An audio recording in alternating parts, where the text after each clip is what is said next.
Dulu kalau punya HP Nokia, rasanya udah paling keren. Baterai tahan lama, bodi tahan banting, dan koleksi video 3GP yang nostalgia banget. Tapi semua itu menjadi kenangan di awang. Semenjak Android dan iOS menyerang, kini sang raja tak lagi garang. Lantas apa yang membuat Nokia tumbang? Mari kita simak bang. Siapa sangka Nokia yang kita kenal sekarang, dengan nama besar di dunia teknologi, dulunya hanya sebuah pabrik kertas. Sejarah Nokia dimulai pada tahun 1865. Ketika seorang pengusaha bernama Fredrik Idestam mendirikan pabrik kertas di kota Tampere, Finlandia.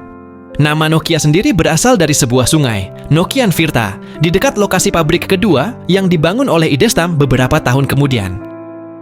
Pada tahun 1970-an, Nokia semakin memperluas sayap bisnis elektroniknya dengan menjalin kerjasama dengan Salora, perusahaan yang dikenal sebagai produsen radio, televisi, dan radiofon. Keduanya sepakat untuk bekerja sama dalam hal branding dan promosi produk mereka pada tahun 1975. Kerjasama ini semakin erat dan melahirkan usaha patungan bernama Mobira pada tahun 1979. Namun, 3 tahun kemudian, Nokia memutuskan untuk membeli seluruh saham Mobira dan mengubah namanya menjadi Nokia Mobira, memperkuat posisinya dalam dunia telekomunikasi. Pada 1980-an, Nokia Mobira mulai ekspansi internasional dengan menggandeng Tandy Corporation untuk memasarkan ponsel di Amerika, meski pasar seluler di sana masih baru.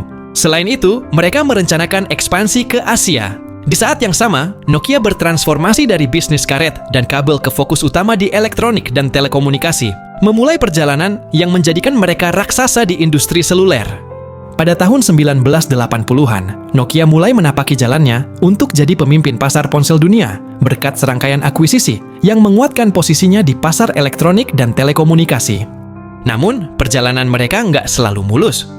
Resesi Finlandia di awal 1990-an menghantam keras, membuat Nokia terpaksa menjual beberapa lini bisnis dan memberhentikan 15.000 karyawannya. Meskipun begitu, Nokia tetap bertahan dan terus berkembang, membuktikan kalau mereka siap menghadapi tantangan besar. Memasuki era 2000-an, Nokia makin menggila. Mereka bukan cuma jadi raja di industri ponsel, tapi juga masuk 10 besar perusahaan paling berharga di dunia dengan nilai fantastis, $161 miliar. Meski sudah di puncak, inovasi tetap jalan terus. Dulu, ponsel identik dengan ukuran besar, tapi Nokia bikin gebrakan dengan Nokia 3310 HP mungil, tahan banting, dan ikonik banget. 3 tahun kemudian, mereka ngeluarin Nokia 1100 yang sukses terjual 250 juta unit, menjadikannya ponsel terlaris sepanjang masa. Di tahun yang sama, Nokia sempat coba peruntungan di dunia gaming lewat N-Gage, HP sekaligus konsol game yang revolusioner. Dengan grafis yang lebih baik dan fitur multiplayer via Bluetooth, N-Gage berusaha menandingi Game Boy Advance. Sayangnya, desainnya kurang praktis, tombolnya ribet, dan cara nelponnya aneh. Ditambah harga yang lebih mahal, serta dukungan game yang terbatas, N-Gage kesulitan bersaing dengan Game Boy Advance yang lebih nyaman dimainkan dan punya katalog game lebih luas. Akhirnya inovasi ini gagal memenuhi ekspektasi pasar, dan Nokia pun menghentikan produksinya. Di puncak kejayaannya, Nokia merasa tak terkalahkan. Mereka mendominasi pasar ponsel dunia dan menganggap posisinya aman.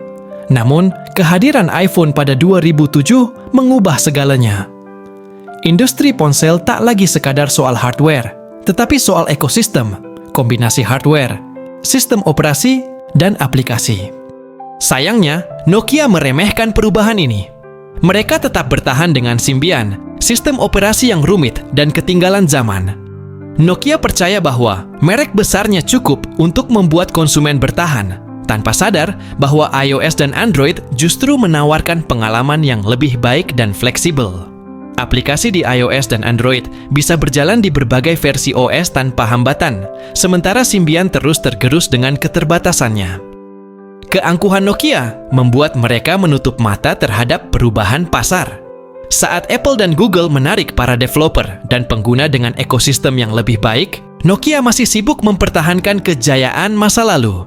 Pada akhirnya, kesombongan inilah yang mempercepat kejatuhannya dari takhta industri ponsel. Di tengah gempuran Android dan iOS, Nokia sadar mereka tertinggal dalam persaingan smartphone. Untuk bangkit, Nokia bekerja sama dengan Intel dan meluncurkan MeeGo, sistem operasi berbasis Linux yang digadang-gadang sebagai pesaing baru. Namun, harapan itu tak pernah benar-benar terwujud.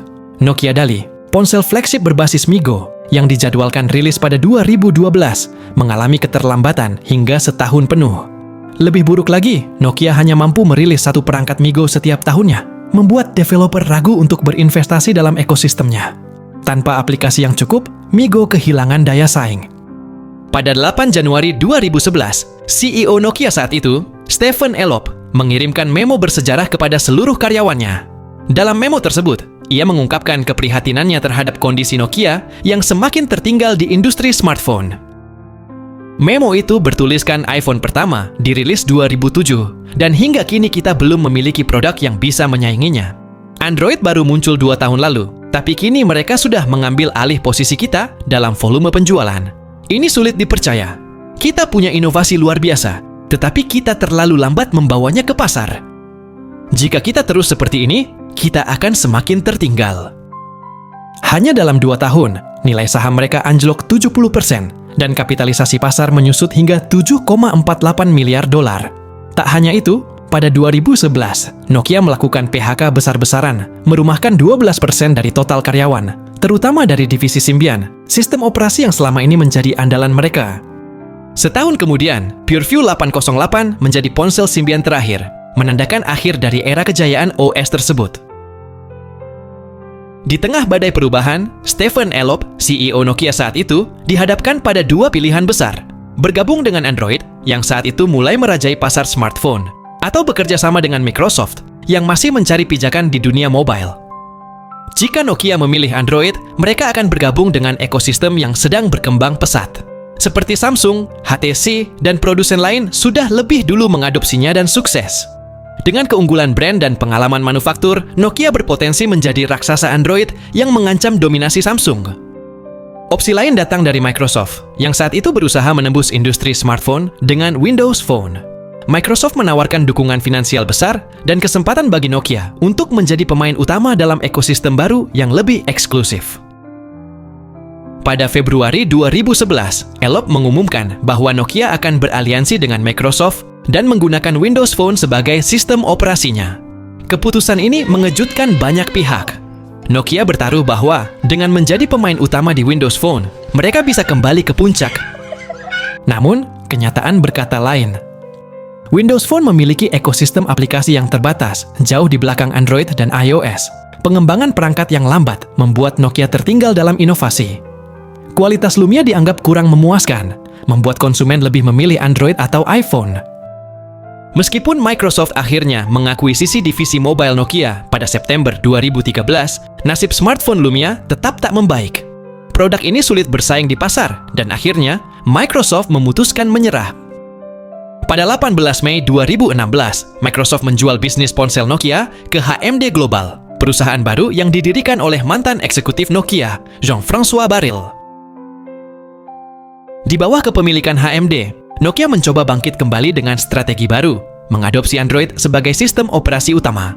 Namun, di tengah dominasi Samsung, Apple, dan merek-merek Cina, perjalanan Nokia untuk kembali berjaya masih penuh tantangan. Keangkuhan dalam merajai pasar bisa menjadi pedang bermata dua. Nokia pernah berada di puncak, merasa tak terkalahkan, namun ketidakmampuan untuk beradaptasi dengan cepat pada perubahan akhirnya membawa mereka jatuh. Sejarah mengajarkan kita bahwa kesombongan bisa membuat kita buta terhadap perubahan yang ada, dan dalam dunia teknologi, hanya yang mau belajar dan berinovasi yang bisa bertahan.